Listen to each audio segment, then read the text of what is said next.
Good afternoon, everyone. Happy Thursday. I'd like to say hello to all of you beautiful human beings out there, and welcome back to the Cosmic Mission, which is actually the third episode.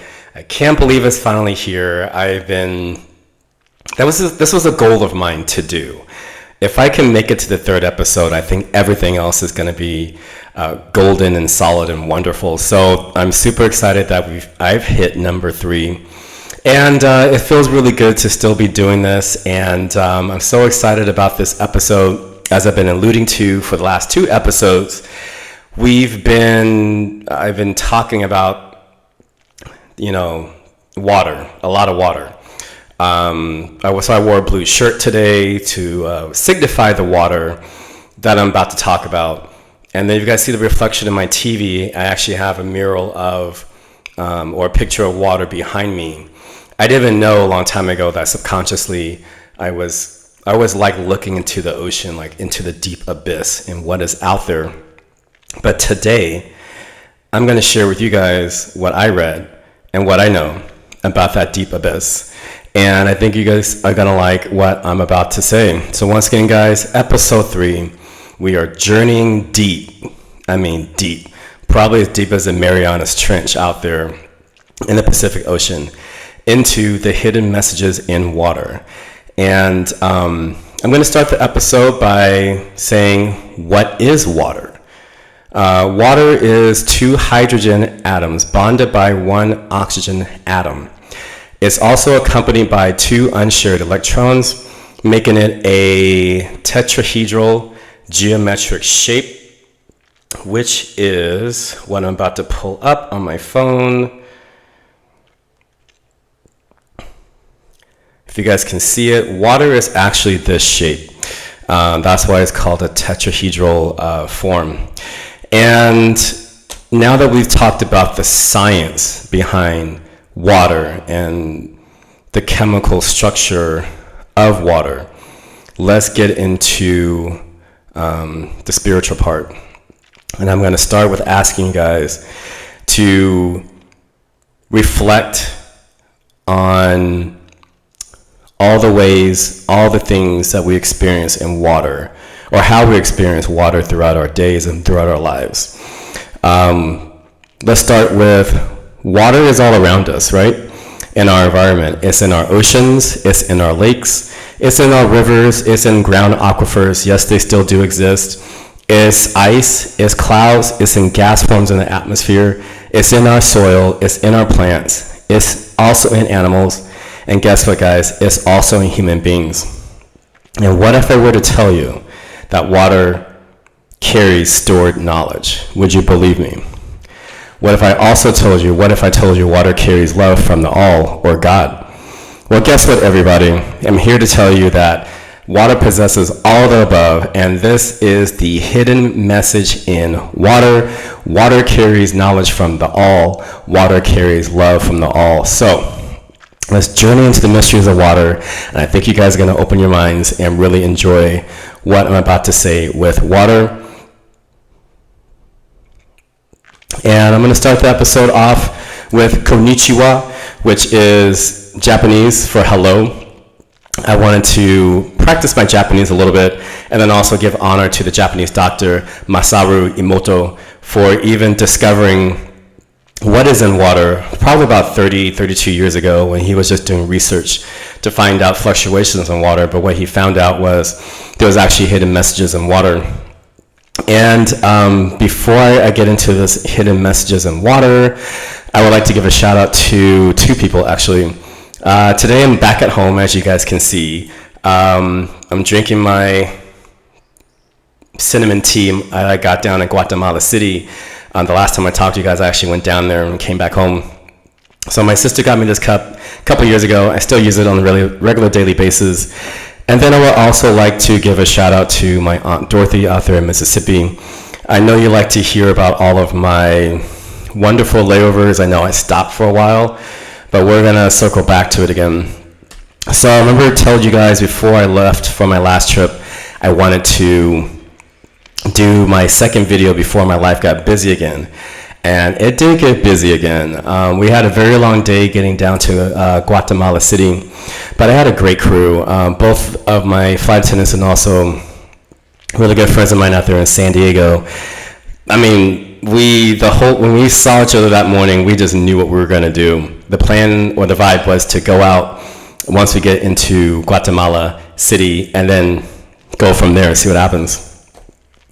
The fun part and magical part about this night is, I don't know, I really wasn't, I don't think I got enough sleep before my trip. So once we got to Guatemala City, which was around probably 8:30, get through customs, it's probably around 9 o'clock now. I really wasn't feeling it, but I still wanted to go out because I hadn't seen Shauna or my other flight attendant, Diana, in a very long time. So I wanted to hang out with them. So we had two pilots up front, really great guys. One was from San Diego. I mean, one lives in Oceanside or San Diego, other one lives up in LA. And at first when I talked with Shauna, I'm like, work your magic, because she's really good with the pilots. I'm like, go work your magic. See if you can talk them into coming out with us. And at first, she tried. She's like, I don't think they're going to go out with us tonight. And I was like, just keep trying, you never know. So, we didn't get to any of that during the flight. We land, we're all walking to go through customs, and then that's when the captain was just like, who's in charge of this bunch? And I said, well, I guess I am. So he gave me his business card. He was like, text me, we're coming out tonight. I'm like, what? I can't believe this is actually going to happen. So we get to the hotel, we change, go downstairs to the bar, Strikers, we warm up with drinks, and then I was going to call it a night because, like I said, I really wasn't feeling that well. But this is where the night got really fun. So Shauna was just like, I know of this place called La Santa. It's about 10 minutes away from the hotel. We can just walk over there, do our thing, and go have some fun. So everyone tranced over there, and then had no clue what we were about to encounter that night. We were probably about 2 blocks away, and all I hear is this beautiful Afro salsa music just booming from this club we're about to go to, and it's all lit up. So even before we got to La Santa, I heard the music, and then once we got there, it just got louder. And it was just resonating in my body. I was moving. We were already dancing down the street to the club or the lounge, which is kind of like a semi-open air lounge out there in Guatemala City. So we get up there. Me and the captain are hanging back. They all figure out what we're gonna do. So we settled on just buying a bottle of their local rum out there, which is fantastic. It almost tastes like a whiskey. That's how good it is. So we get a bottle. We get a table. I'm kind of dancing a little bit. I didn't let loose a lot because I haven't danced salsa in a very long time. Fun fact is, since you guys are learning about me, for those of you who remember, if you were members of 24 Hour Fitness back in the day, here in California, probably 2004, 2005, or 2006 period, there was a class way before Zumba. It was called Salsa Grooves. And 24 Hour Fitness was premiering it at that time when I was teaching. And my manager at the time when I was working for 24 Hour Fitness, she was just like, I saw you have a dance background. So we are premiering Salsa Grooves. Here's the video. Why don't you go learn it and premiere the class in a couple days? I'm like, you didn't ask me. You were telling me what to do. And she was just like, well, you were the only one with the dance background. So I went home. Believe it or not, I learned the routine or the format. And here I am, this muscular guy. Well, let's say a brown guy. When I walked in, it was just judgment because everyone was just like, he's not going to do this. Turn the music on, love Celia Cruz. Carnival came on, and we just had a carnival the whole time. So ever since then, I was teaching salsa grooves, but before that, in my dance journey, when I was a dance kid, we did learn salsa, so I knew the rhythm of salsa. But anyway, bringing us back to today, or that layover, this lady just comes out the blue and just, shows her hand to me, and that's, in Latin culture, that means, I want to dance. And I don't think she even knew. And just We started doing the 1, 2, 3, 4, 1, 2, 3, 4, and we just started grooving, dancing. Next thing you know, she's spinning, I'm spinning, we're keeping up with the band, and my crew was just like, you told us that you danced a little bit. We had no idea you were doing all this. And then I told them later about my journey. And so anyway, we end up doing a bottle. Everyone's getting loose. We turn up. We're just salsaing all over the club, including the pilots. It just in that moment, the reason why I said it was a magical night is because there's something that evolved out of me that told me to go. And what came out of me was just feeling my body, dancing in my body for once, enjoying the night air as we danced the night away to salsa. And it was just a really great moment. And then so happened we ran into one of the flight attendants who are based down here in San Diego. His Dia, or his aunt, was there, and we ran into her, danced with her. We did a whole live chat with him. It was just a really beautiful night down there in Guatemala. So Aunt Dorothy, that was for you, so you can live your life through me, hopefully. But for everyone else, it was just a beautiful, magical night, and I can't rewrite that night. All I can do is just store it in my memory and take it with me for the rest of my life. So yeah, beautiful people, amazing people. I would definitely fly with every single one of them again. And let's move on to the chat. We're going to chat about the hidden messages in water. But before, let me do an introduction. Before I get into that, I had something on my mind as I was putting this episode together, because it was such an important episode to me. Not only is my third episode, let me put 3 up there, my third episode, but it was a subject that I really wanted to master. And I was doing a lot of research for this one. I was making sure I had the right, lines to say, the right cues to say, backing it up with other research I've been finding. And what I was doing was I was putting all this weight on myself to make this episode great. And I lost my intention for this whole entire podcast doing the research for this episode. So if my coworkers are watching me, Shauna and Jayeni, you guys probably saw me feverishly writing away, and what I was doing in that moment was doing so much darn research, I just forgot to remind myself why I was even doing this podcast. And this morning I woke up with really heavy, I felt a lot of heaviness, in myself. And so that's when I turned on my, no, I didn't turn on TV. I have a singing bowl, and I hit that probably 6 to 9 times to just calm me down. And I needed to meditate, so I did not turn my TV on. Everything was off. I hit that singing bowl 9 times to get the vibrations in my body and in the room together. And then once I meditated, the message came through, Al, you forgot. And when I heard that, I was just like, you know what? I did. I forgot why I was doing this. I can't take this too seriously. I'm supposed to be having fun with this and sharing what I know with all of you guys. And, I went to Starbucks coffee in my neighborhood. I gave the barista some chocolate that I picked up from Guatemala. They enjoyed it. They gave me the energy back. And then I go down to the grocery store and I have my headphones on because I needed to get some kombucha. I ran out of kombucha. And so as I'm writing back, the song by Samantha James comes on and says, let it out into the universe and let it fly away. And when that song came on, I was just like, you know what? This is all telling me that I just need to press record, share my information, and then just let it go. Don't stress about it too much. Have fun with the material, and that's what we're going to do today.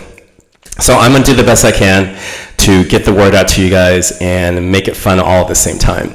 So here we go.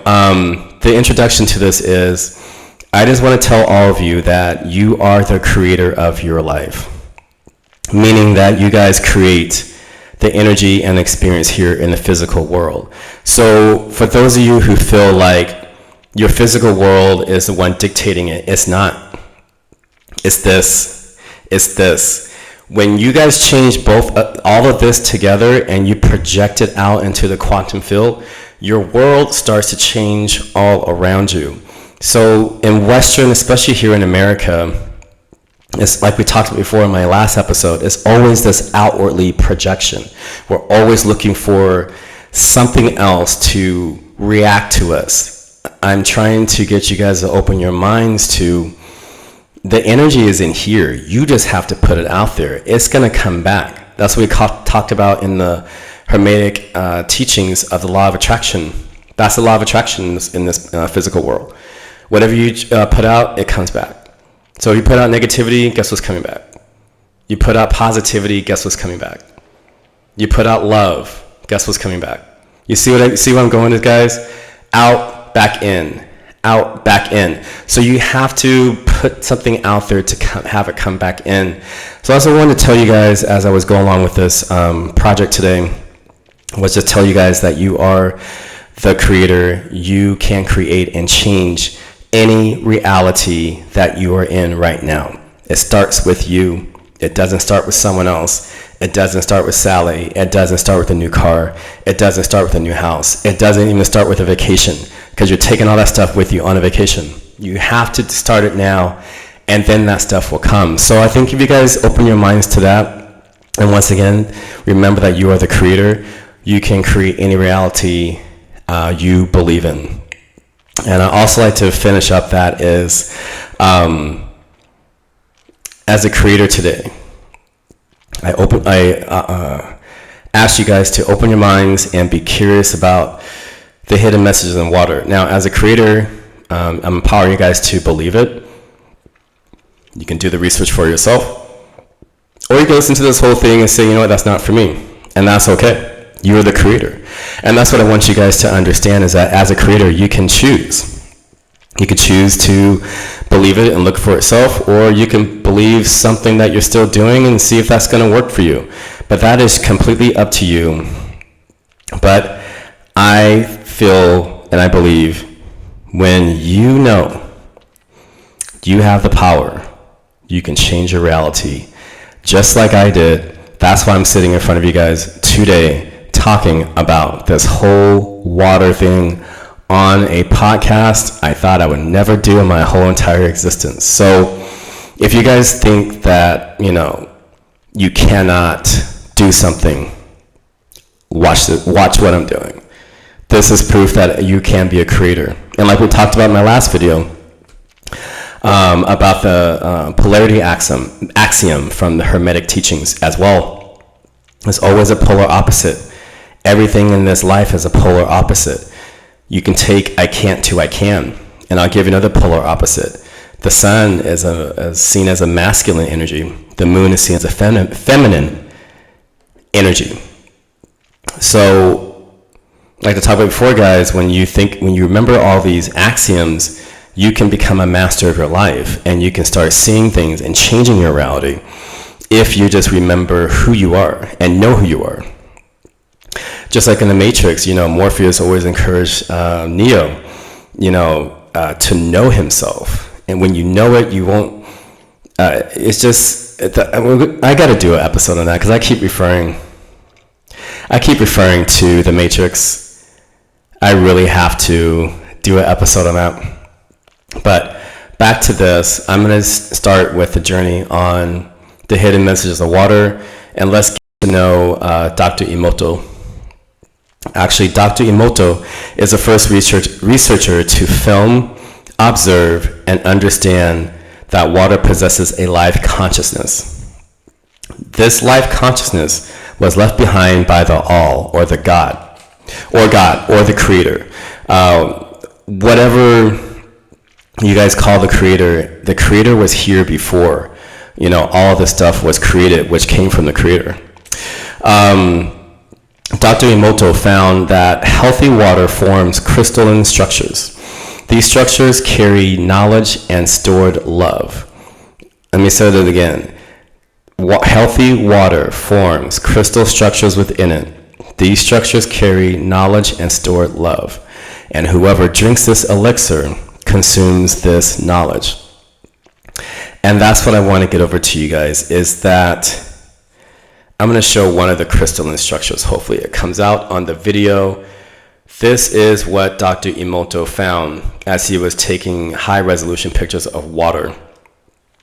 And that little crystal can talk to other crystals within the body and within anything that it comes along, and it bonds with it.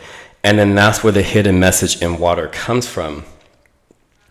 And then I'm going to show you guys a crystal that actually is a pretty big one.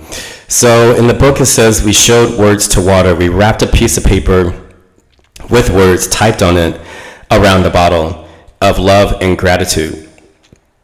And this is what formed when the doctor and his people showed this love and gratitude to water. Hopefully you guys can see it. Yeah. That is the wisdom in water. That's the all in the water. I can show you guys other ones. So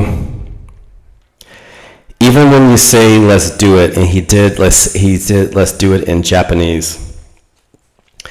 You can see the top photo right there. The sun's involved. You can see the top photo. It's a beautiful crystal, And then the bottom one, they told the water a negative thing to just do it, and you see what happened when you're mean to water, or you give it a mean command. It falls apart. The love and the wisdom is gone. And then even they said, I'm sorry in Japanese. It still shows a little blurred, but you see that the water, let me see if I can do it.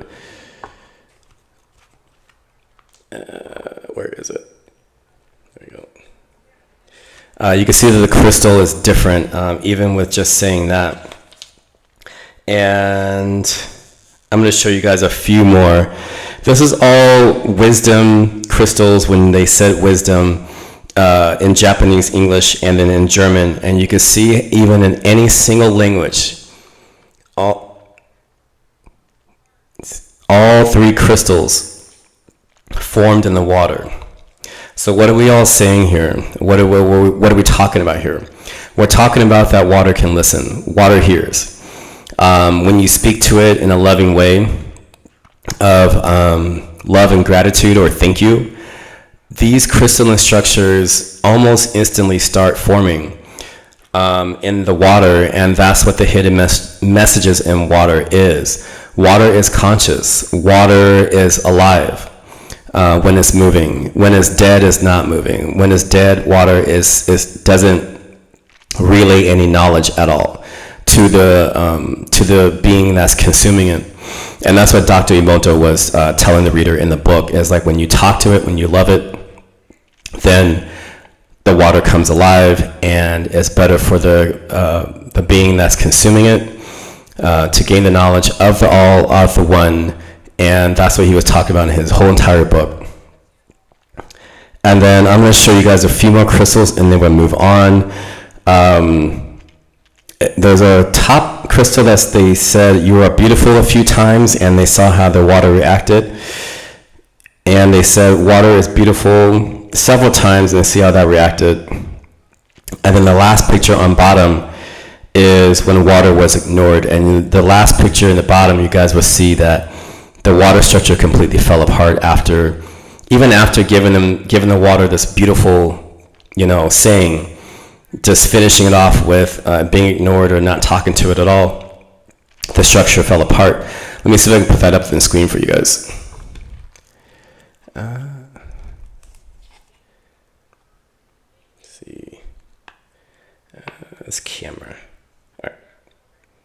Yep. So that is where the introduction to the book starts, is crystalline structures. And I'll read a little excerpt from the book as well, so you guys can get a glimpse or an understanding of what Dr. Emoto found. Dr. Emoto in the introduction says, I learned that these photographs or crystals are filled with much wisdom for us. There are also fascinating differences in the crystals when water is shown different words such as gratitude or stupid. These crystals are filled with lessons concerning how we should and must live our lives. And with all of that being said, like I just touched on, when he told water was stupid, or it was angry, or you're dumb, the whole entire structure just fell apart, which means that water is used to being in love with something. Water has a memory of being in love, and I'm going to tell you guys why water has a memory of being in love. And it's a very ancient, if you guys have read the Bible or any other text, it's in every single creation story I've ever come across. In every single culture of the ancient world, everyone talked about a beginning, and that is where we really start our deeper dive into Messages in Water. All right, let's start with myth and history tells. I'm going to start with a Judean Christian, and I always put Judean before the Christianity only because Judaism is the grandfather and Christianity is like the parent. So I always put Judaism first because that's where all of this originated from, and then Christianity just borrowed it. So the language is really step in step. Hebrew language is probably more in step because it's more ancient than our English language. That's where confusion is in the Bible a lot of the time, you guys. Things have been deleted and edited out because between, I think, Jewish and the Hebrew language, Greek language, other languages along the way, things have gotten deleted and lost in the system. So their books are not probably. The Hebrew books were a lot closer to the word than we thought. But anyway, back to what I was talking about. Genesis 1:2 says, "The earth was a formless void. Darkness covered the face of the earth of the deep. The wind from God swept over the face of the waters." What does that tell us, guys? What are we looking at here? This verse is telling us water was step in step with our Creator. Our Creator loved the water. It talked to the water. The water talked back. There is a deep connection between God and the water, and that deep connection has been left behind. Although his spirit has evolved into another realm, what was left behind was the consciousness of the all. And that's what I want you guys to understand and respect about your water. It's just not something for you to consume. Water has been blessed by our Creator. Why are we treating it so terribly? Why are we not thanking it? Why are we ignoring it? Why are we not getting all the nutrients we can out of that water? We have lost these traditions over centuries. Either it's been deleted, hidden, or something happened to it. The answers and the text has to be out there somewhere. We just have to find it. But once again, guys, back to what I was talking about with Genesis, it tells us that water existed way before the one or the all spoke all of this physicalness into existence. So it was here before. And I'm going to tell you guys, even beyond the Judeo-Christian script or text, we're going to dive into another one that says the almost exact same thing. The Enuma Elish, the Babylonian Mesopotamian tale, it says everything emerged from the dark waters. Again, all of this that around us, that's here. Water is way more ancient than the earth itself. And then the Egyptian tale, Atum calls himself out of the primordial waters of chaos and called it Nun. So even in the Egyptian tale, the gods convened with water. The gods were in water. So once again, guys, that's proving that the water is divine and it came from a time before time. It existed before this whole entire physicalness came into play. Then the last one I researched for this podcast was the Mayan Popol Vuh, which tells of a void of nothingness. Sounds very similar, doesn't it? It says the world did consist of a sky and a sea, which means there was water again. I'll put all those tales together. What does it say? the gods, the God, the all, whatever you guys believe in, it was here, it was interacting with water way before any of us came along, which means the oneness emerged from the dark waters and created the all. And that's what I'm trying to tell you guys. And the all, God, left his consciousness in that water. And that is the true hidden message in water. So all this creation, all this creation just speaks of God's being in the water. And we are consuming that ancient sacred water. And that is the main thing I want you guys to take away from this episode of Hidden Messages in Water is the all God left his stamp on this planet, and we lost that ability to remember that knowledge that water possesses its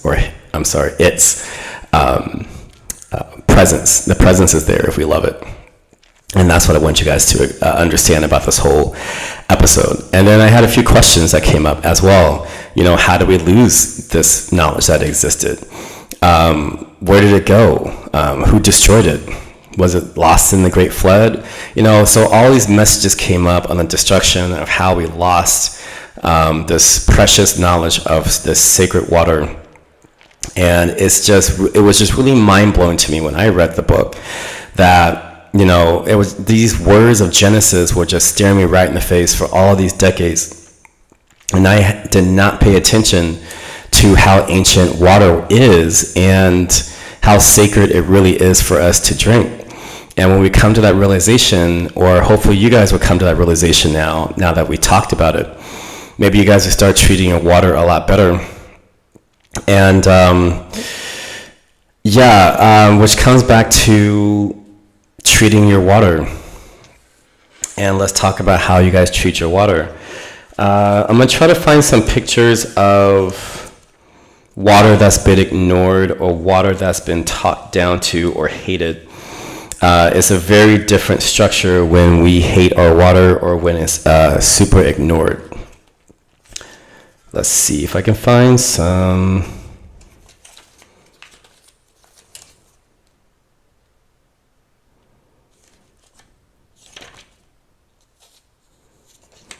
No, he talks about music and a few of these things.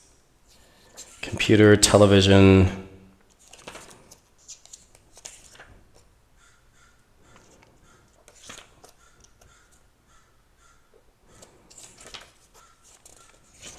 Where is it? I know I marked it in my book somewhere.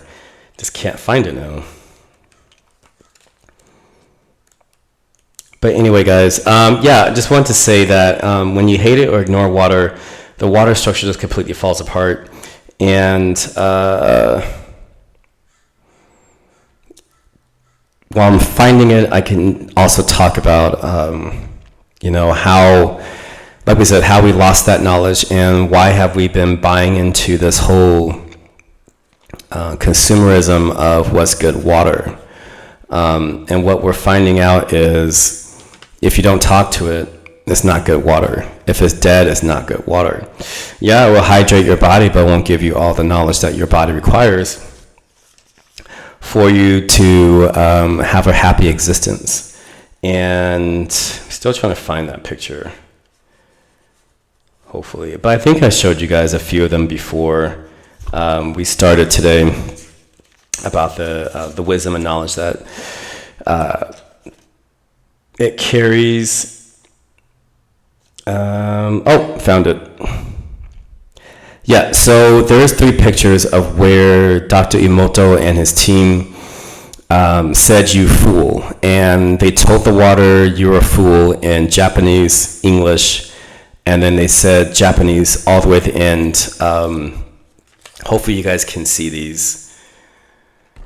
Let's see.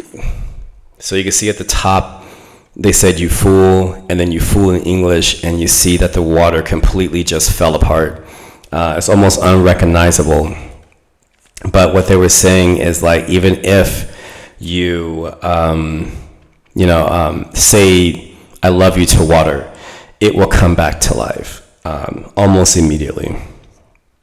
And let's see. Yeah, when water is stagnant and dead, it possesses little to no love and nourishment. And even like we talked about ignored water, Dr. Moto highlights that if you guys have cats out there, if you notice when your water is stale and dead, they won't drink it. They sense that the water is dead and they won't do it. And so I know a lot of cat owners will see, well, why is my cat drinking from the toilet? Well, it's just looked at the water, it circulates. When water circulates and vibrates, it comes back to life. And animals instinctively know that. So especially the cat kingdom, they're very picky about stuff. And they're picky about stuff because they don't like to drink dead water. And so for all you cat owners out there who have cats, now you know why they won't drink that water that's been sitting out. Because they know it. They just have this instinct and they smell it, they know it, they're like, I'm not drinking that. And, I think we should take that same cue from cats and the animal kingdom that, when water is stagnant and dead and it's not circulating, there's so many hosts of things that come about when we just use dead water, which is what we've all been accustomed to drinking these days, and we don't even know, I didn't even know I was doing it before until I read this book. And I'm going to try to read an excerpt from the book as well to kind of explain all of this in a little bit. But let's break down water fun facts. Let's do that.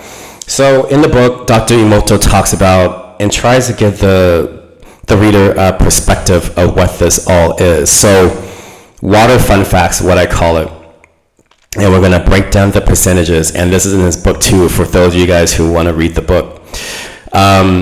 First fun fact, the average body has 70% water. Fun fact number 2, life begins at 99% water when the fetus is in its mother's womb or stomach. Fun fact number 3, when we're born, like when we're first coming out of our mothers, we're born with 90% water. And the fourth and last fun fact about our percentages in our human bodies, when we get older in age, we reduce down to 50% water. But if you guys see with all these percentages, we start at 99, we go to 90, we go to 70, and then 50, which means water never leaves our body. It's in our bodies our whole entire existence. So what Dr. Emoto was trying to say, sum it all up, as humans, we live our lives and exist mostly as water. I'm going to say that one more time for you guys so it can sink in. Humans, we live our lives and exist mostly as water. So, if we are existing as water, why aren't we paying attention more to how we treat the water we consume? Which comes back to my first 2 episodes when I talked to you guys about this book the first time, when I read this book, I think I mentioned that I did not know full consciousness until I read this book. And this is why I said I've been waiting for this episode, because when I understood the consciousness of water, I understood the consciousness of myself. Meaning, the all has his presence in water, which means I have his presence in me as well. I don't have to look any further. It's right here, right in front of me. I'm drinking it every day. And I want you guys to think about that as well. We're all water. We all came from the source. So when you tell yourself I love you, and that's what I talked about in the last episode. When you say I love you, just looking yourself in the mirror or just saying it out loud, you don't have to be in the mirror. Those water cells within inside you, remember I just talked about we're 70% water? All those water cells existing inside of you hear it. And guess what they do, guys? They start developing structures. So like I talked about, when you say I love you to your body, that's the miracle that's coming out of you. You have now activated the all's energy. Water recognizes that energy. Water remembers that energy, and it starts healing your body. That is where your true power comes from, and that's what they don't want to tell you guys.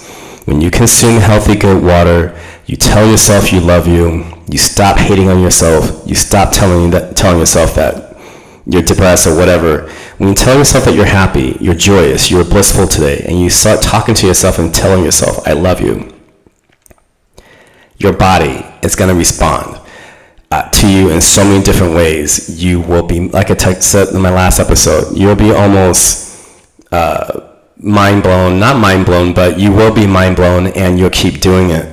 Once you tell yourself, I love you, I love you, I love you, it just comes out of you. And the more water you guys drink, the more it's going to fill your body with more love and joy that you never knew your whole entire lives. And I've been hiding this for a very long time from people, but I'm going to go ahead and do it now. I remember saying in the beginning of this video that I showed you guys that crystal that Dr. Emoto and his team had wrapped a type page, I love you, around the water bottle, and the water came to life. I do this, I can't see it. I do this almost every day, still can't see it. Oh, there it goes. I put thank you on all of my water bottles. And, after reading this book, I either say thank you to my water, I'll put love you around, a white label like I did today. And even before I put the label on, I tell the water I love it. And I say thank you, ancient consciousness, for being here. Please nourish my body with all the knowledge and love from the all. So even me just saying that to the water bottle before I put thank you on the outside of the water bottle, it's just waking the water up, especially when I travel. That's why I don't drink a lot of water in the plane, because now I'm conscious that it is dead. And plus, the water we have on the plane is full of sodium. So me being with high blood pressure or prone to it, I'm very conscious about my sodium intake. So I don't drink that water in the plane. But when I do travel, I always travel with my water bottle. The water is full of love now. I know it's good water. It's good, healthy water. And I just feels so much better than what I was doing before. And once again, guys, like I said, when I started this journey on really loving water and really know where the source of my water came from, that changed my whole entire life. Like I talked about before in my last video, when I started saying I love you again to myself, my body almost feels like it's 25, 26 again. I still bike every day. I can hike again. That feels great now. I do yoga and gym on the same day now. I'm not tired anymore. I lift more than my body weight when I'm at the gym. Even before a set, I tell my body I love it, and it's just the strength that comes out of it was just mind-blowing. I've never lifted this much weight in my life. I know I look small, but it's a very condensed, muscular version of myself, and it's just been a great journey since I started water. I got off testosterone. I used to take that, and just like those four little words, I love you. All that joint pain, all that high blood pressure, what else happens in our bodies when we tell it we don't like it? All that other stuff, I can't remember all the other elements that come along with it. But like I said, when you're more kind and loving to your body, when you're more kind and loving to what water you put into it, your body completely changes, and that's the message I want to tell all of you guys about this. But the book also starts off as the writer says, the author begins the book by saying, I'd like for you to evaluate your life. More specifically, I'd like for you to ask yourself, are you happy? And the reason why he's asking the reader, are you happy, is because when you're not happy, your body is not going to understand what it's doing. It's just going to process the water and move it out. And that's what most of us have been doing for all of our lives. But if you're happy, Water just responds, dances, and sings within your body. You don't even know that it's doing it, but it's doing that when you guys are happy. Then the author goes on to say, we as modern humans allow our busy digital lives or our outward physical objects to dictate our happiness. New phones, new cars, new houses, new clothes. So, he recognizes that, in this modern world, they want to tell us that, all of these things, all these physical things are going to make you happy, but it really doesn't. This stuff is just water. It's going to fade away eventually one day. But what's more key, what's more important is your inner being, and you taking care of that inner being, and then also taking care of your divine physical vessel. This is a divine. That's why I was stressing in my last episode that once you guys recognize that you are the gift, this is a gift, you will start treating your gift a lot better, and that's getting to know it and unwrapping your gift, and that's what I was alluding to. That's why I got so excited the last time I was talking about this episode, was because months ago when I read this book, I finally understood my gift, and I treated it good before I read the Hidden Messages in Water, but after reading the book, I really did change a lot of my eating habits, and I really do watch what I put into it now. So, even if you guys think that it's just too late to start, it never is too late to start watching what you put into your body. And that includes water, it includes food, and I'll get into health. I wasn't going to do it today, but it's on my mind. When you guys think about fruits and vegetables, what do you think about them? They're fleshy, they're full of water, and there's life in it, meaning there's a seed. When you guys eat candies, cakes, brownies, do you guys feel any of that stuff? It's dry, it's porous, and there's no energy or a seed in it. And the thing about plants is plants draw the water from the earth. That's their job. They pull the water up from the soil, and it goes into the branches and trees to nourish the plant. But when the plant gets fertilized and it creates the offspring, which is the fruit, is live. The food is alive. And I was watching the movie Noah with Russell Crowe, and I believe him and his sons were on the outskirts of civilization or man. And then there was a hunting party, coming out there, and I think Russell Crowe's character Noah saw the men were hunting meat, and that's when Noah told his sons, they've forgotten. And this is the forgotten knowledge I think he was talking about in the movie, or at least the writers in the movie were talking about, is, today we've lost that knowledge. We've lost that knowledge of the oneness. And when we eat plants, the oneness or the all is in that energy. The plants and fruit that we eat, vegetables that we eat, they're happy when they're producing these. When they're producing, they're happy. They have the water and knowledge within inside of them. So that's what I want you guys to understand about those of you who are struggling with your diet. When you think outside the box and you remember where the all is, where the all lives, you won't want to have that brownie anymore. You're going to want to you're going to want to convene with the all the time, with the divine. The plants are divine. The plants are pulling up that divine energy from the soil. The energy is water. That's the elixir of life. That's why people say water is the most crucial thing, is because it came from the one. It came from the all. And I can't keep saying it enough, but maybe I'm overusing it, but I'm just really want you guys to understand, when you think about being close with God, being close with the all, this is how you do it. You remember that when you eat your fruits and vegetables, even eggs have good live energy in it.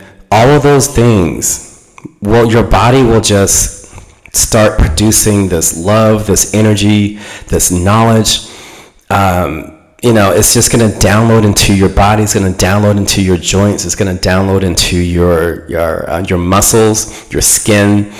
Everything is just going to start glowing once you get back in tune and remember who you are. You're divine.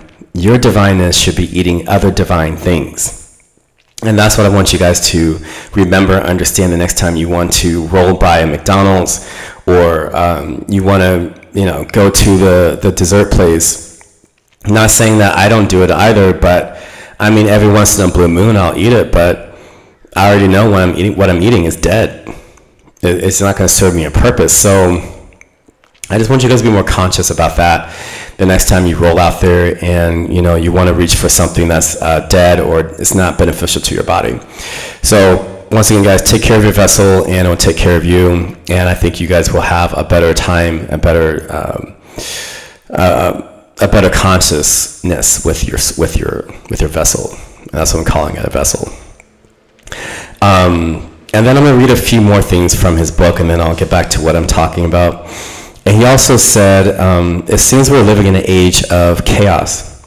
And chaos describes the condition of confusion, indicative of the unorganized matter that existed before the creation of the cosmos. Which is that's why I put the creation stories ahead of this verse, is because he's saying the chaos of the water, of the dark waters, was here before the cosmos was even here, existed, which means is super divine from the all. It came from a time before time. I've been watching a lot of History Channel videos talking about water, and NASA even said the same thing too. They can't replicate water.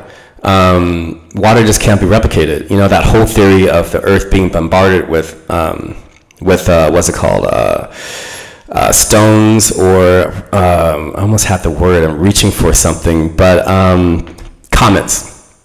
That theory went out the window only because when NASA went out there to the dark reaches of this universe, the frozen water on the comets, it wasn't the same as water here on this planet. So, a lot of researchers, have come and have hit a brick wall on how this water was made. But Dr. Emoto has ripped the covers off and said, guys, this is where water came from. You're going to have to admit this water is divine. It is an elixir from the all created man. And I'm going to say man has no gender. And that's where I think a lot of the West gets confused, is when people say man, they think of me, a man. But in ancient texts, man is man. Man is humankind. Man is male and female, if we want to get into genders. But when you talk about man, man is man, because we are Homo sapiens sapiens. So it doesn't matter what gender you are or what shade you are. At the end of the day, when you take the flesh away, it's just a Homo sapiens sapien. So that's what I want to get you guys to reveal out there, is when people talk about man, don't get flustered and bent out of shape. That person is just talking about mankind, which is all of us, all 8 billion of us around this planet. We're all the same. So there's no distinction when people say man. And I'm going to read a few more. Let's see. I marked a few pages in the book about how Dr. Emoto wants the listener to focus on. He says, water in river remains pure because it's moving. When water becomes trapped, it dies. Therefore, water must constantly be circulated. The water or the blood in the body, or the bodies of sick, is usually stagnant. So once again, guys, the water which is in us, our blood full of water, in our bodies of the sick is normally stagnant. So he's saying right there, right now, when water is not circulated, it gets stagnant and it dies. So once again, if we stop moving, guess what, guys? More than likely, the decay is going to start. So it continues on to say, when blood stops flowing, the body starts to decay. And if the blood in your brain stops, it can be life-threatening. Here we go at paragraph number 2. But why does blood become stagnant? We see this condition as the stagnation of emotions. Modern researchers have shown that the condition of the mind has a direct impact on the condition of the body. When you are living in a full and enjoyable life, you feel better physically, and when your life is filled with struggles and sorrow, your body knows it. Paragraph number 3. So when your emotions flow throughout your body and you feel a sense of joy and you move towards physical health, moving, changing, flowing, this is what life is all about. And that's what I want you guys to remember. Your takeaway from this podcast is we have to move. The less we move, the more the body decays. So for those of you who are struggling with physical fitness, it says it right here in this book. When the water in our body doesn't circulate, at least on a 3 to 4 time daily basis, you're going to start to decay. You're going to start having, more ailments. You're going to be immobile one day. I see it all the time when I'm flying. And I want to tell people to just move a leg, do something. But those of us who are still young enough to do it, start a program, guys. Do something. Even if you walk every day around your neighborhood, you walk to the grocery store one day, maybe you bike to the grocery store. Just don't get in your car if you're close to these places I just mentioned. Maybe run a walk to the gym. But I just really encourage you guys to take what this book just said and by saying, when water is stagnant, it decays. When water is moving and flowing, it's happy and it's joyous. And guess what? You're going to be happy and joyous if you just move your body. And I'm going to read one more, I think, prologue. This prologue was really great. That's why I keep reading it. Let's see. Yep, I got it. So prologue number 2 that I want to read to you guys says, let's see where I want to start. Okay. So he says, so water has the ability to copy and memorize information. We may also say that water of the oceans has memories of the creatures that live in the ocean. Earth's glaciers may well contain millions and millions of years of this planet's history. Water circulates around the globe, flowing through our bodies and spreading to the rest of the world. If we're capable of reading this information contained in the memory of water, we would read the story of epic proportions. To understand water is to understand the cosmos, the marvels of nature, and life itself. So, like we talked about before, going back to the Genesis, him saying that water is able to copy and memorize means we are skimming the iceberg here, literally skimming the iceberg or the surface here. That water is able to copy and memorize. And touching back to what I was talking about with how love remembers things, water remembers when God was here, giving His love to the water.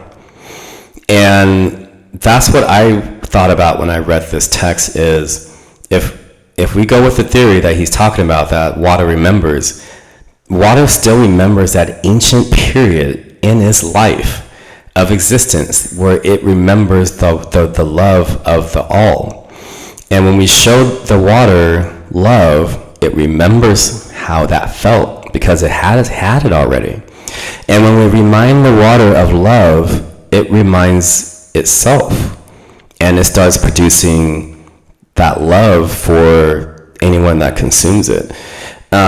So that was one of the most profound parts of the book that I remember to read to you guys. I remember to myself that water is able to copy and memorize. And then I'm going to move on to another chapter because I was in the prologue a lot, but he talked about so much stuff in that prologue, it was almost insane. It was like half of the book. Let's see. This one, I marked chapter 1, paragraph 1, and I'm going to read it to you guys again. It says, understanding the fact that we are essentially water is the key to uncovering the mysteries of the universe. If you re-examine the world around you, form this new perspective, you will start to see things as you've never seen before. And what why I highlighted that is because, like he talked about, when we uncover the mysteries of water usage, it's really gonna just change our whole entire mankind once we figure out what's really going on in water and how to use water. And it was just really profound to me to hear that, that the water is so conscious all the time, and we just ignored it this whole entire, or the West. I think a lot of Japanese, because this book came out in 1999. I think most of Asia knows about it now, and I believe some European countries know about the ways of the water, but like we just talked about before, this is just skimming the surface on how this water really works, which is really amazing. And then, let's see, I think I sectioned another excerpt from the book. I don't think so. Let me see. I was trying to do a lot of research on this thing without making it too stagnant. Yes, I have one more. It says in chapter 2, the memory of life arrived on this earth carried by the soul of water. I'm going to read that one more time because I like the way how that sounded. The memory of life arrived on this earth carried by the soul of water. From this memory, life awoke, the human being emerged, and finally you and I were born. And now, once again, we look at water and breathe life into it. Your consciousness, your awareness, and goodwill, and your smile, from a feeling of love, all give new life to water, and the result in the creation of new glorious universe. And I think that's just a really beautiful thing to tell people, that the soul of this planet is water, and water carries all the knowledge. And that's what I think humanity has ignored for a very long time, is that we've lost that knowledge, that the water was here before any of this came about. And the water has so many different levels of consciousness in it. Like I said, we're just skimming the iceberg here. And I want to sum up this after reading this book. I'm going to give two examples because two of them were great. If you guys ever watched The Matrix, when Neo was reborn after he was shot and he was reborn, when he finally looked at the agents, all he saw was green Matrix coding. That's all he saw. And another image that came to mind after reading this book is, if you guys ever watched the waterfall video with TLC, when they emerge out the water as these transparent water-like beings, that's the way I saw people when I after reading this book. Put the Matrix together with that TLC video when they're transparent dancing in the water. Now I'm looking at the video in a whole different new light. So much imagery is going on in that waterfalls video. I had to look at it the other day just to make sure I had it right. But yeah, I just looked at life a lot differently. And I could touch in my last video when I said I flowed in yoga a lot better. When I understood I'm just water, it just changed the way I moved in yoga. It changed how I flowed in yoga. I was unafraid to get into a handstand or a chin stand or something else. So it just really just changed my perspective when I just thought of myself as water. Even this camera, came out of water or something went over its life course. You see my plants behind me. They have water inside them, which is emitting water to my house, to my apartment's atmosphere. It's just the chair you sit on came from a plant.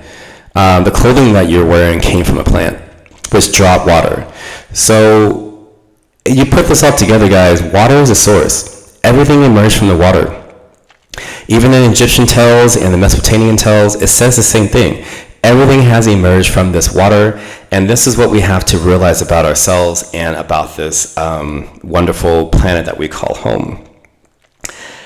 Now we're going to move on to, I think one of the last sections that I want to get to about this, and before I get to what I do to process water, is that, hopefully what I've said has showing you guys proof of how water behaves when we love it.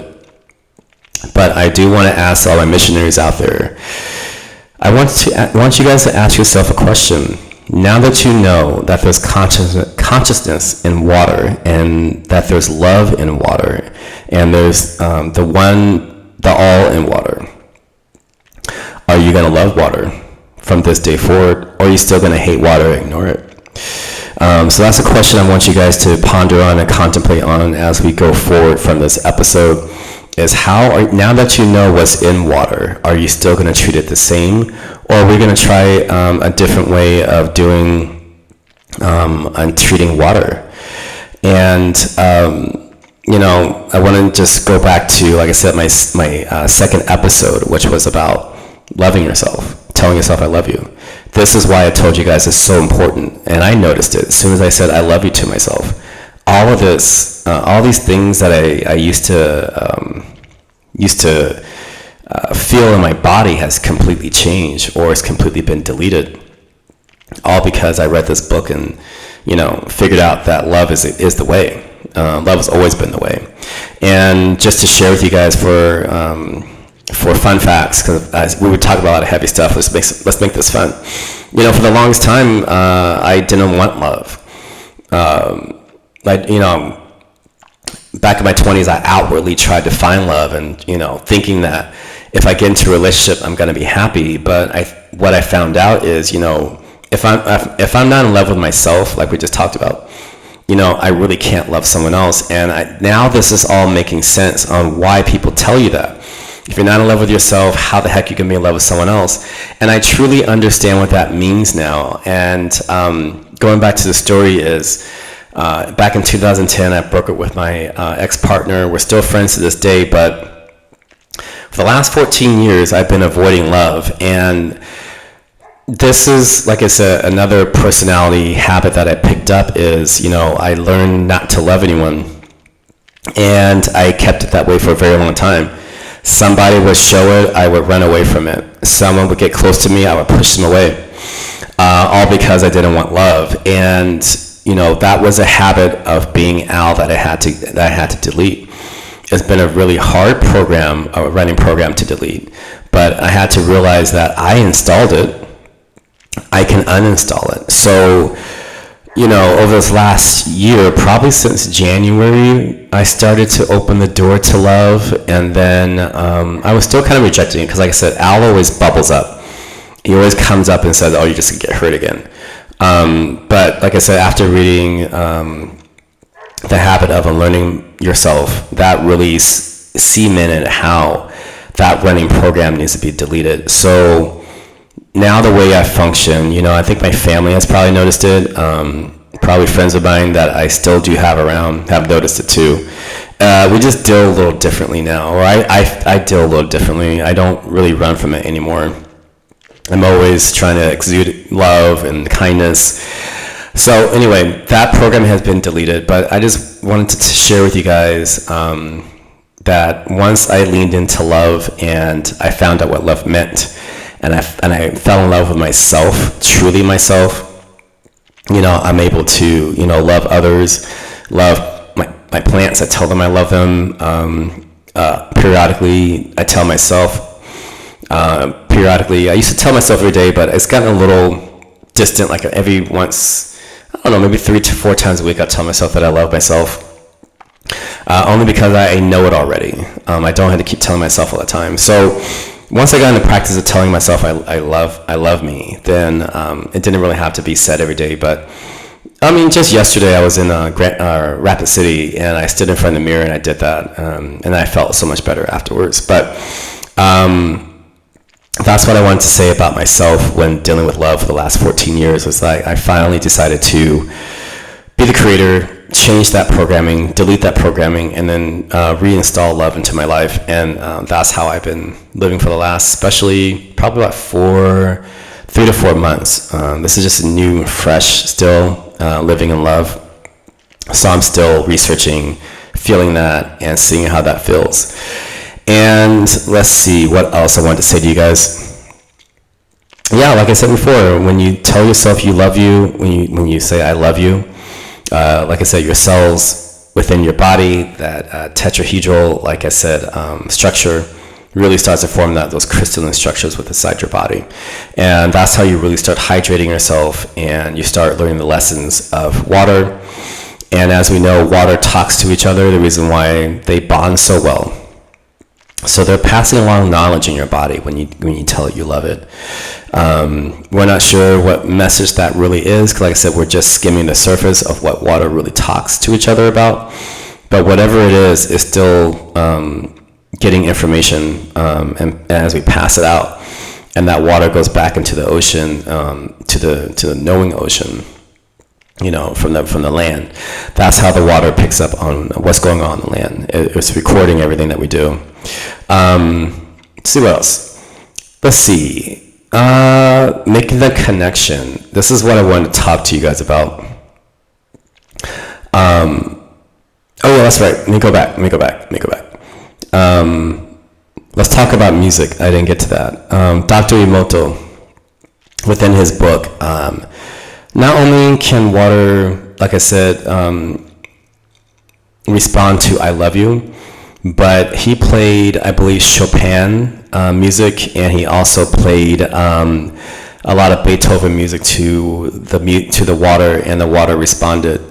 They also used singing bowls. They used different hertz, and the water just came alive. So even with a song or a really beautiful note-sing music, the water comes back to life. So there was something being sung to it a long time ago, and they found out that water has a capability too. So if you guys don't want to tell water I love you, you can also play beautiful music or a different healing tone, and the water will start forming these knowledgeable crystals, and the water gets healthy again. So I forgot to tell you guys that, but yeah, different vibrations, different tones, the water will come back to life.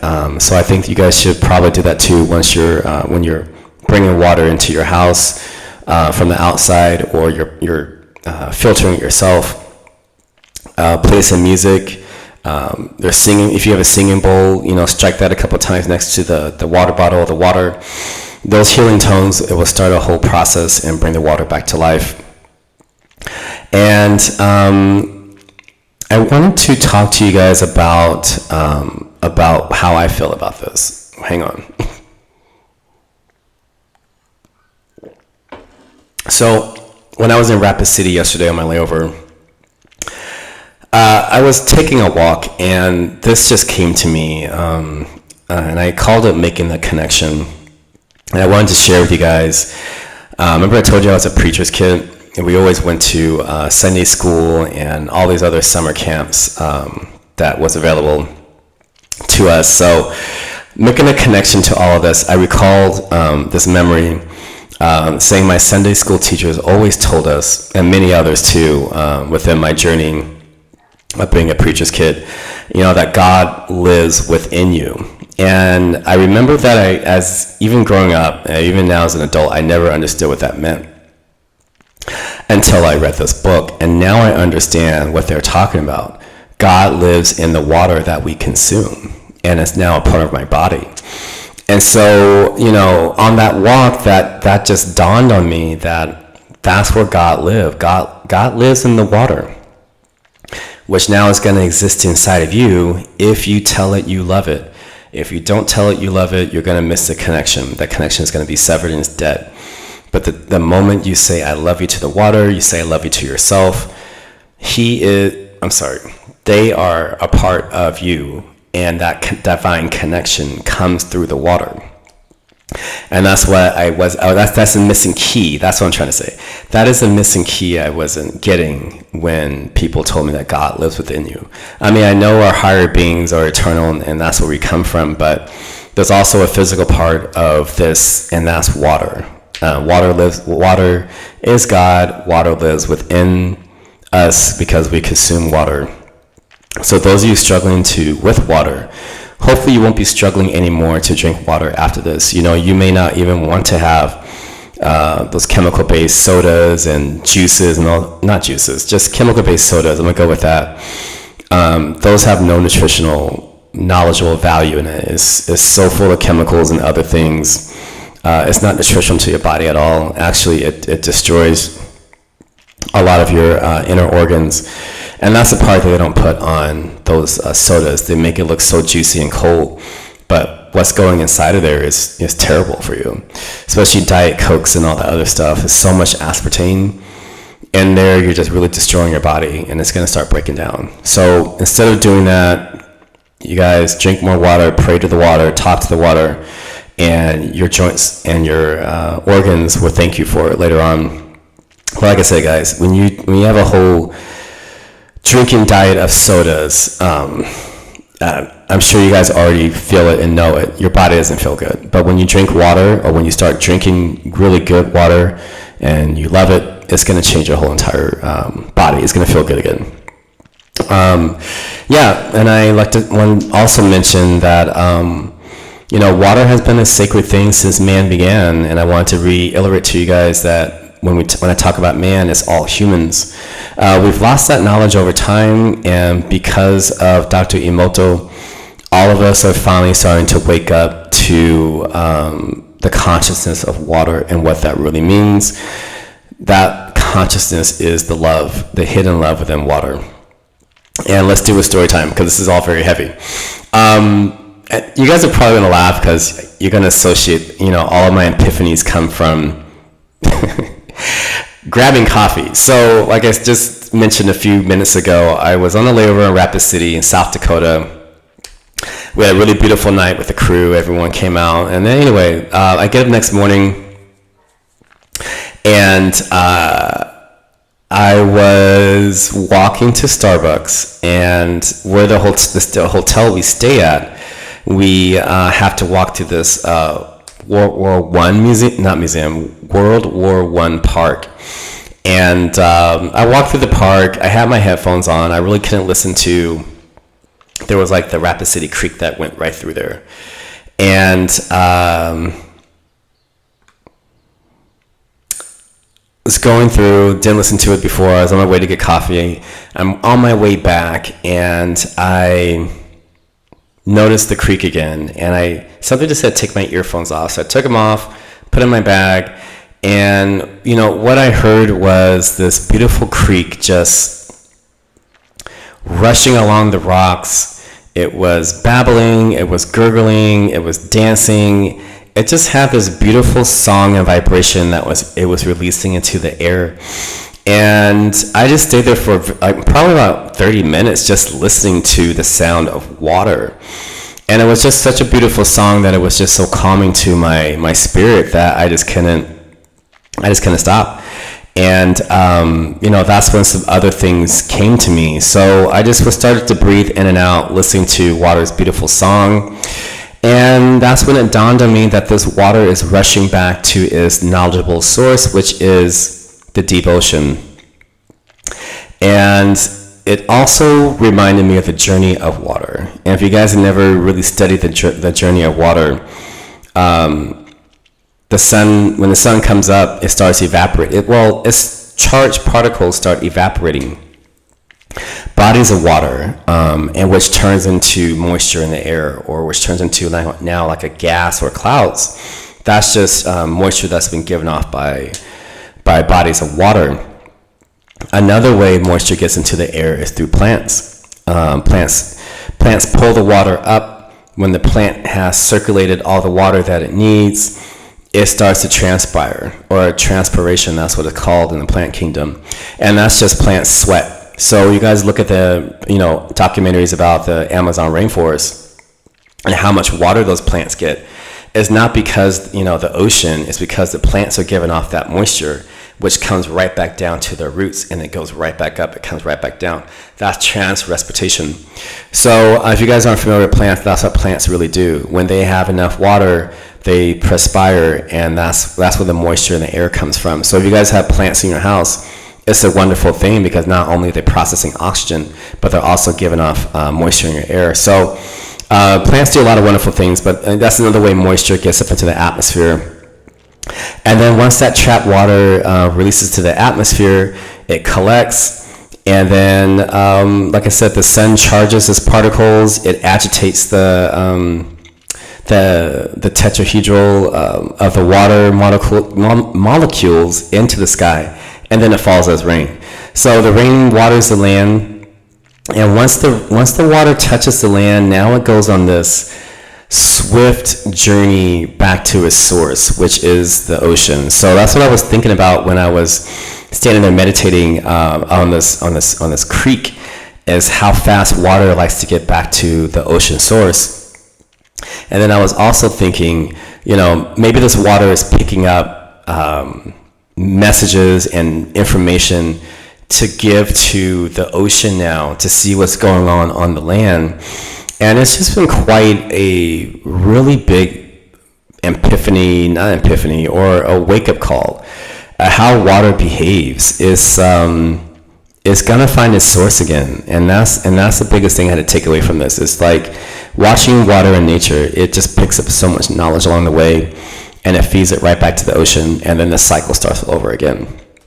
So we're, like I said, now finding out that water talks to itself. It goes back to itself, and it picks up knowledge along the way, so it can release water back to the land, or the land is too dry. Now it knows it, and it's going to send that water back into the atmosphere. So, understanding weather patterns too, all that stuff comes back to water, where water should be, what part of the planet needs more water than others.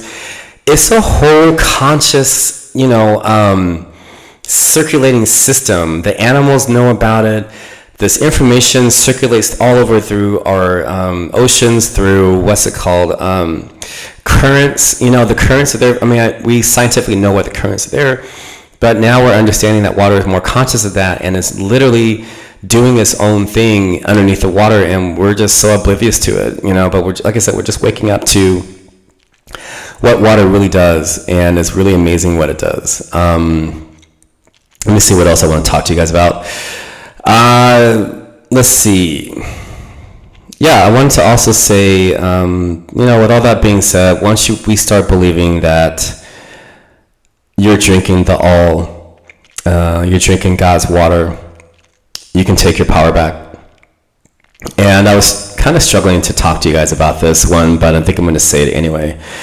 I'm going to say it one more time. When you're drinking God's water, and love's in the water, you take back your power. And what I mean by taking back your power is you won't want to have another human being forgive you. You already know God lives inside you.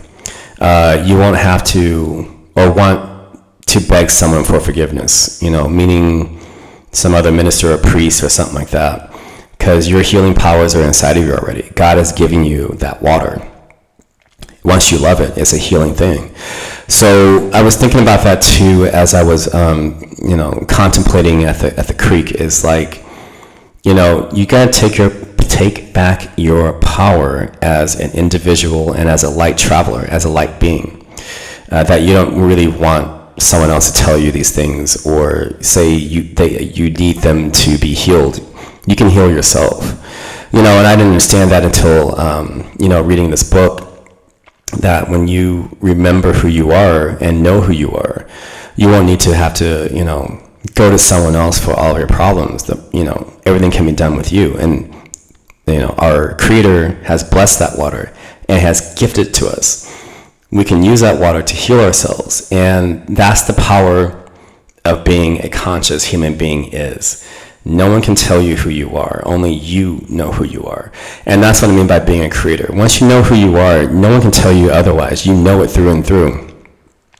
Like the Matrix said, from balls to bone. You know exactly who you are. No one else can tell you that. And that's what I want you guys to take away from this episode. Not only being more kinder to yourself and water, but also knowing that once you're the creator and you know who you are, or you start discovering who you are, you won't need all this other stuff. For people to exist within your reality. You don't need all that stuff.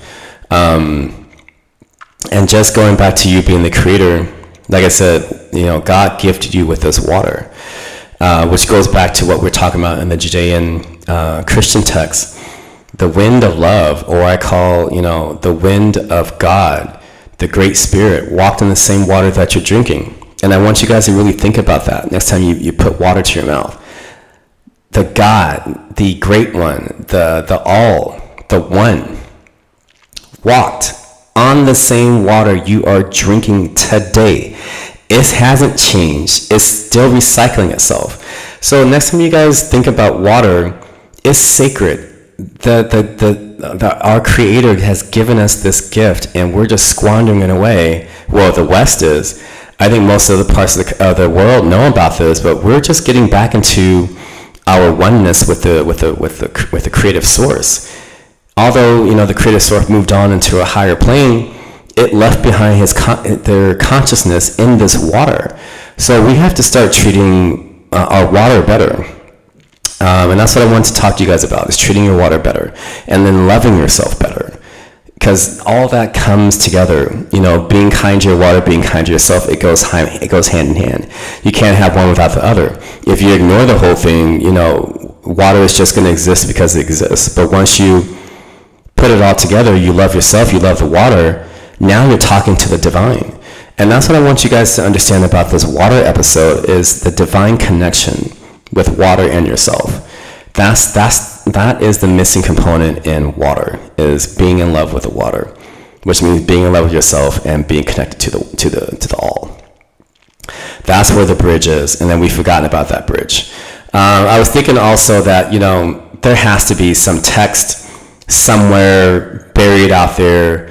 So if you guys are in the educational realm and archaeology realm, let's go digging around. Let's find out if there's a text somewhere out there that says all this stuff about water. It's just high time for us to get the information out there and try to find, what's really going on here with water.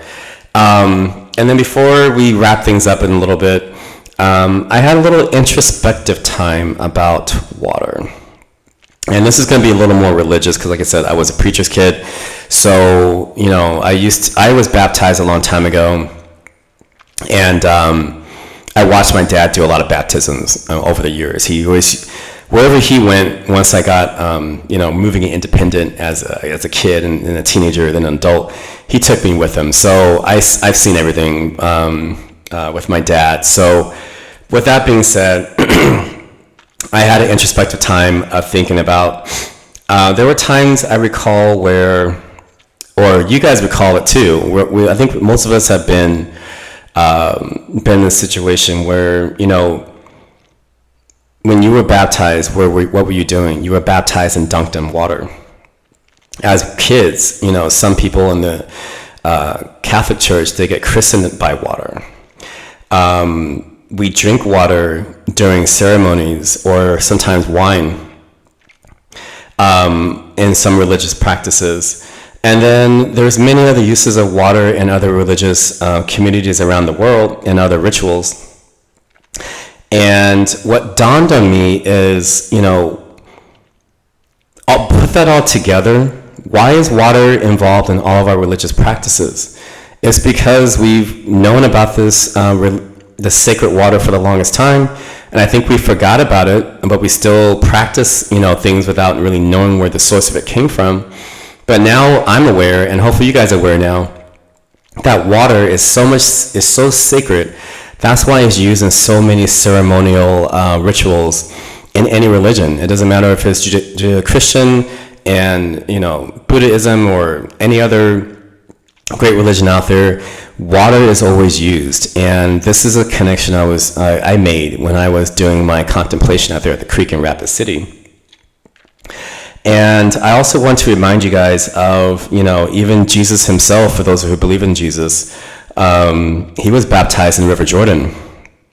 But the fun fact about that is, if you guys have ever been to the River Jordan like I have, that water is moving. It's not dead. Like today in America or other parts of the world, you get baptized in a tub. That water is stagnant. It hasn't moved.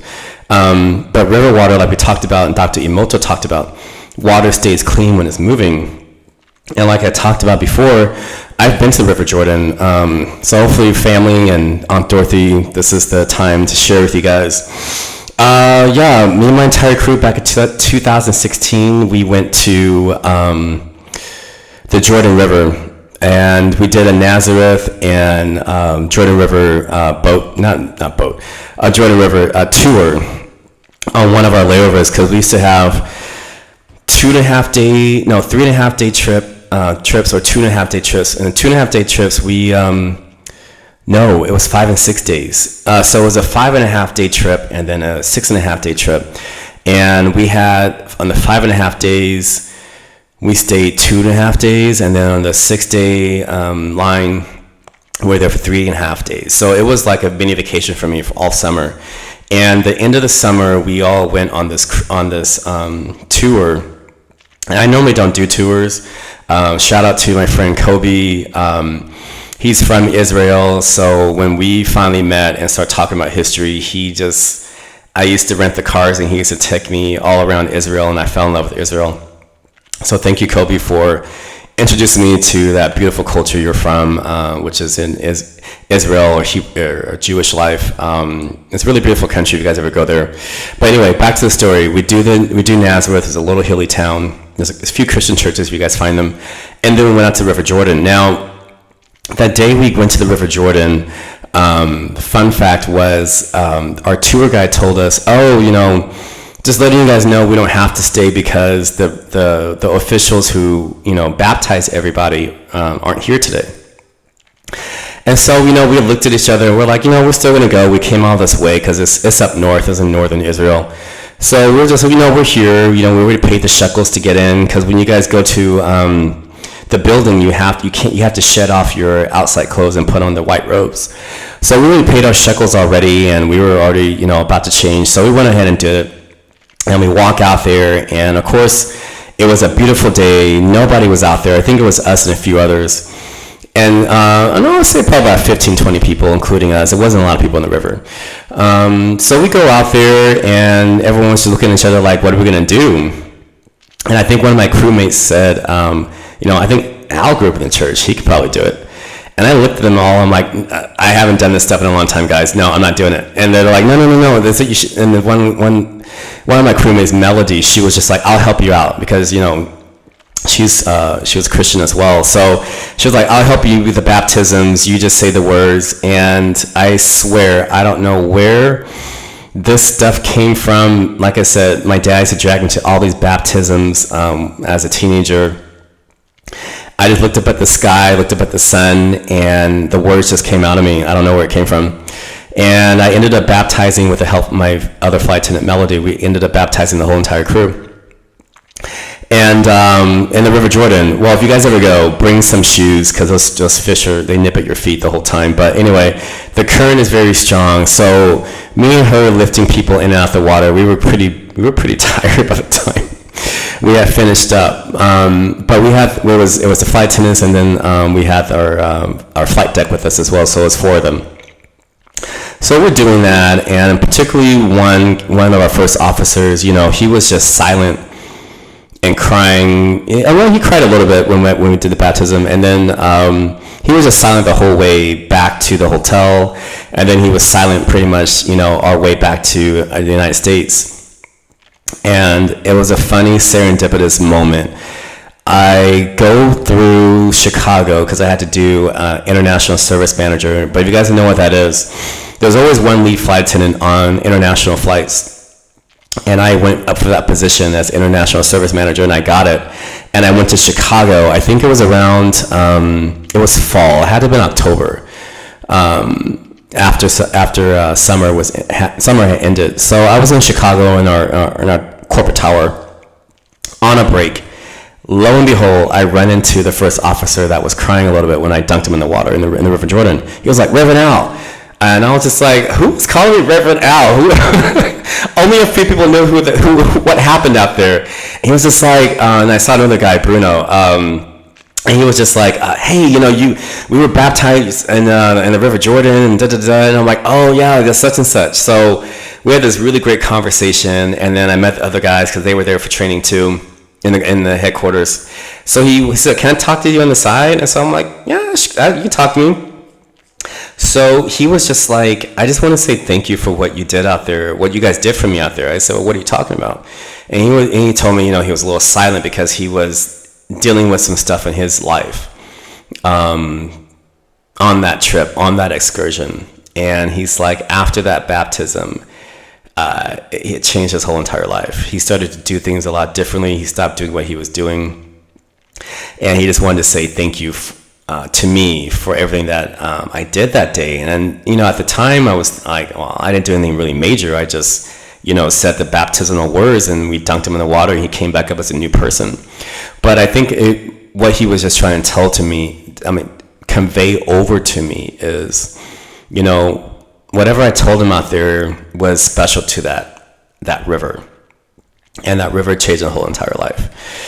And so reason why I'm talking to you guys about this story is because, when water is running, when water is moving, the power of water and its knowledge just runs through the human body.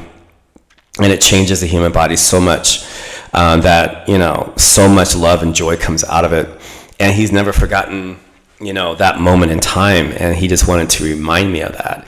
So, I just want to share that story with you guys to further solidify what water can do for us when we're kind to it and when it's free and moving. And then there's a few other biblical things I want to talk to you guys about, reminding us that how sacred water is. So as I was doing this, like I talked about episode 3, the podcast, I was doing a lot of Bible verses, so I had to look them up because I completely forgot the numbers of them. But I wanted to touch on a few verses, further solidifying how water still is conscious with the Creator, with God. We're gonna go back to Exodus. If you guys know what Exodus, that was when Pharaoh and Moses had let's say a magical battle. The most epic magical battle in any biblical history was between the Pharaoh and Moses. And the reason why I brought this up is because you guys remember in one of the plagues of Egypt was when Moses turned the waters red. And Exodus 7:20 says, Moses and Aaron did as the Lord had commanded. He raised his staff in the presence of Pharaoh and his officials and struck the water of the Nile, and all the water was changed. And then as we go into the text, it also says, but the Egyptian magicians did the same thing, which I believe is in Exodus 22. The magicians of Egypt did so with their enchantments, meaning they were chanting to the water, and Pharaoh's heart grew hard. And what that verse is saying is when Pharaoh saw that his magicians can do the exact same thing as Moses' God, his heart hardened, and he kind of, I guess I would say, got full of himself and said, well, our people can do the same thing as your God, so why do I need to let your people go? So even in that instance, by God telling Moses to, put his staff into the water changed. The water changed itself for God, all because that channeling went through it. And that's how close the water is to the source. And then later on in the text, it talks about how even Moses was just like, how am I going to keep doing this? And then that's when the Lord or, God told him, Moses, where did the water come from for them to perform the same miracles? So once again, guys, that verse is letting us know, where did the water come from for them to perform those miracles? And I think that's a really significant verse, to talk about, especially with this podcast, is, God is already telling Moses, where did that water come from? It came from me. So I can change that water at any time because it knows me and I know it. And that's how, significant water can be when we think about it. And then I also thought about, the Great Flood, or in Genesis, when God commanded the springs of the deep, which is our oceans, or further than that, God commanded the springs of the deep to burst forth, and the floodgates of heaven opened up. Which means, again, water is very conscious, and it listens to God, and it does it does what God wants to do. And once again, guys, it's that divine connection that I am talking about when I'm talking about these verses. And that's why, it was so important for me to say these things, is because, I'm just trying to fully make you guys understand the significance of water and its consciousness when we tell it. So being that we are divine, beings, we also have similar powers to the divine. We can talk to water and love it, and the water is going to respond to us. So he gifted that to mankind, that we can have almost that same power as him, if we just look deep within ourselves and understand the water is from him. And I think that was a wonderful thing to talk about. And let's see, what else do I want to talk about? I think that's pretty much all I want to say about water. And once again, guys, for those of you let's talk about filtering water. I normally use a Brita filter at home. You guys can also use, some people in their house, especially new build houses, they have their own filtering systems, but for those of us without filtering systems, you can use Brita filters. There's also, there's like water shops. I know in San Diego there's water shops. They can use filtered water. You can also buy natural spring water. That also works. If you guys are looking for different ways to, get water in your system, but the main thing is telling the water that you love it. That's what you guys want to do. So let's see what else. Tell water you love it, filter water, especially those of us out west. Make sure you guys filter your water, especially in your showers. I really like this brand because I live in an apartment, so it's getting all those chemicals and stuff.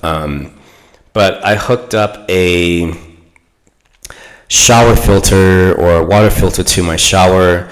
So now this water filter is circulating water and is, what's it called? That's how it looks. It is filtering water, circulating water, breathing life back into the water as I shower. So especially those of us out west, if you guys don't know, our water comes from so many different sources. The Colorado River, and then also water gets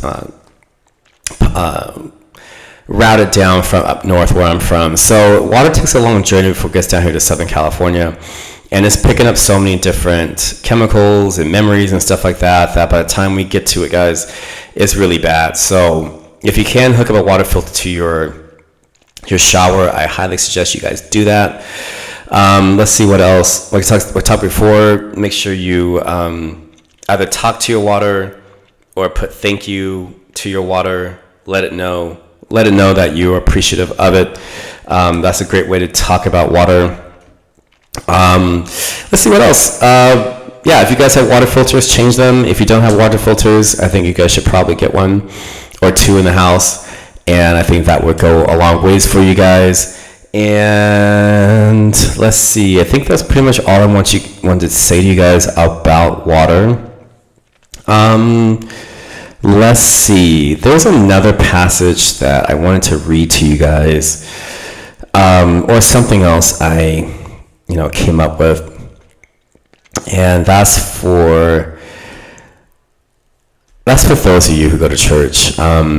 Church is great. Like I said, I used to go to church a lot, but when I started to listen to what they have to say, that's when I pretty much kind of stopped. The reason why is I did that was because I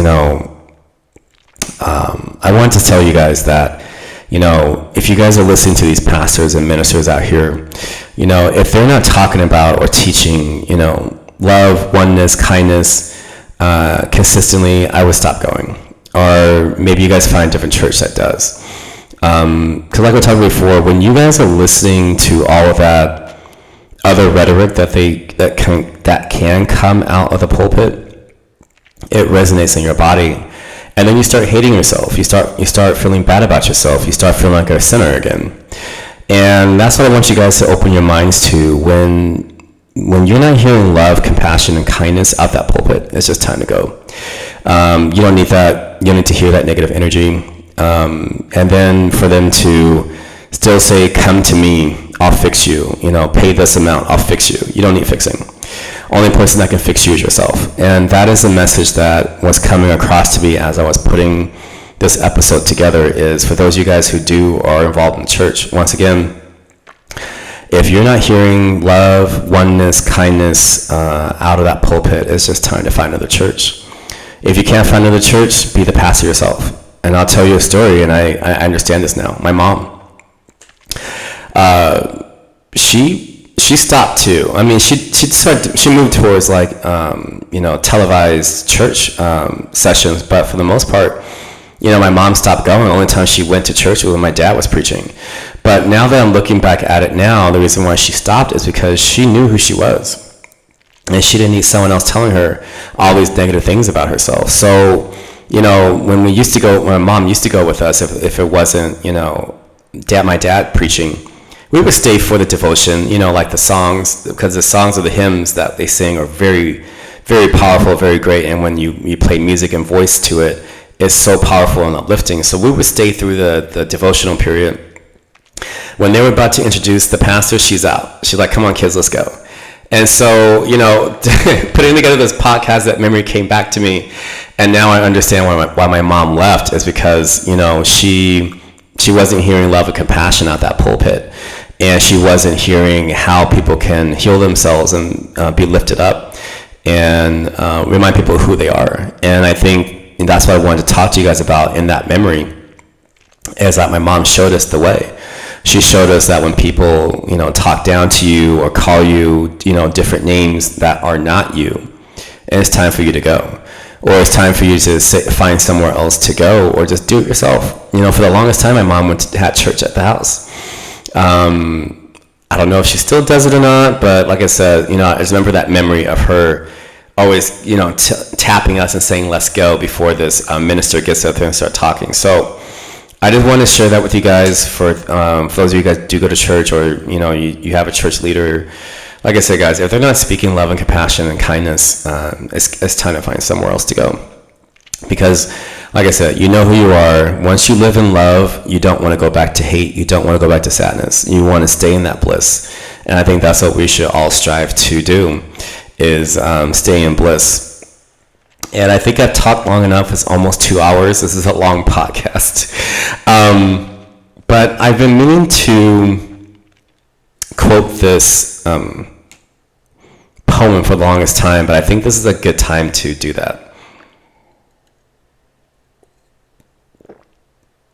I've been sitting on this poem for the longest time, and I remember, or if you guys remember, in my first video of my podcast, I talked about the movie Now Voyager with Betty Davis, and how she was a quote-unquote ugly duckling. She didn't know her way in life. She was just floundering. She met this doctor. She went to a sanitarium, and he taught her all these new tools for her to be a better evolved person.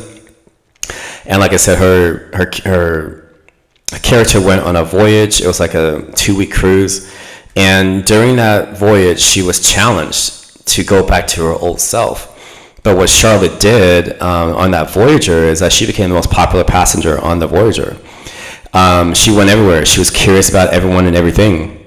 So everything the doctor taught her, she did it and exceeded it. And then when she got home to her mother even noticed that she was standing her ground with her mother, and she wasn't allowing her mother to talk to her any kind of way, which goes back to what I was talking about with some of these ministers and preachers. When you know who you are, you won't allow someone. That's boundaries. That's really where boundaries come from. That's came to me right now. That's downloaded. That's boundaries. When you know who you are, you're not going to allow someone to treat you any kind of way. You're not going to allow someone to talk to you any kind of way. You got to stand your ground, tell them how you feel, and that's all you can do. That's boundaries. That's how you go about with your life, guys. That's why I said you got to get to know yourself. And this is being awakened. That's what awakened is. When you know yourself, you're going to stop letting people talk to you. You're going to stop floundering around in the ocean. Like I said, you're going to be that professional swimmer, just going through the ocean. Things may hit you, but you keep going. You just keep going. You keep swimming in purpose. That's what I want you guys to go forward with. But back to the poem. It's the poem called Now Voyager by Walt Whitman, which was written back in 1871. And I'm just going to read it to you guys real quick before I let you go. It starts with the untold want by life and land, nearer, or not ever, because it's an old English word, granted. So I'll read it again. The untold want by life and land, nearer, granted. Now Voyager, sail thou forth and seek and find. And what I took from that is, when he talks about the long for life, the untold want of life, that is the longing for us to grow and evolve. That is always within a human being, is to want to always evolve and get better with their journey, with their path. And that's what that first sentence was talking about. And the nearer is talking about, but, when we're on land, we never get that chance to grow and evolve. You can't grow and evolve on dry land. And when he says, now Voyager, sail thou forth and seek and find, he's telling the reader, if we never give ourselves the chance or opportunity to set sail, how will we ever grow? And that's why I encourage all of you Voyagers to set sail, get in your boats, and go into the unknown waters. And that's what I've been wanting to share with you guys for the last 2 episodes is, go on a journey, go on a voyage. Learn yourself and then go on a voyage. Or maybe you voyage and you learn yourself as you're voyaging through the waters of life. And that's where, the inception of this podcast came from, was that poem and also the movie. For those who like movies, it's, like I said, it's called Now Voyager from 1942. I think it was a Warner Brothers release with Bette Davis, Claude Rains and all that.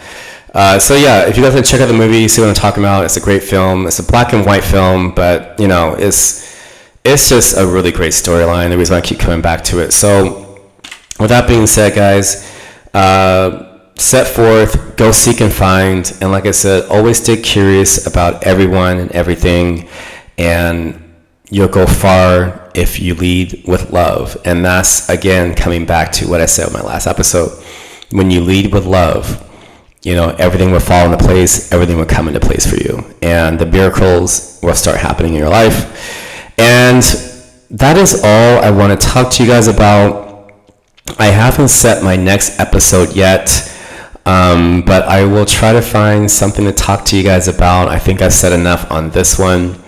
So I like to say arigato gozaimasu. That is thank you very much in Japanese. Like I said, it's been a while since I spoke Japanese, so I think I said that right. Arigato gozaimasu.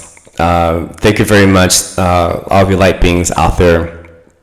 The light in me sees the light in you, always sees the light in you, and you have to see the light in yourself. And when you guys recognize that light in others, you're going to wake up the rest of everyone else and wake up those rest of those lights. So once we start loving each other, guys, and become that oneness, we can come together and be in love. And I think that's going to be a really beautiful thing for us to start. It has to start with one person. So once again, guys, thank you so much for tuning in. I know it's been a long time. It's almost 2 hours on the clock. Thank you for paying attention. We're going to close out the last, not the last, but the 3rd episode of the Cosmic Mission, Hidden Messages in Water. Like I said, guys, if you'd like to check it out, I got the book on Amazon. It wasn't that much. I think it was probably 16, maybe $20. But if you like to take a deep dive into it, it's really not a big book. As you see, it's a thin little book. But it's action packed. Really a lot of good information in there if you guys want to check out more passages and more information about that book. So once again, guys, thanks again. I really do appreciate the time. I know it's been almost 2 hours, but thank you. I'll let you guys know what I'm going to talk about on my next podcast in probably a couple days, but I'll have to do some more research and see what resonates with me. So once again, arigato. Thank you very much, everyone, and have a beautiful weekend.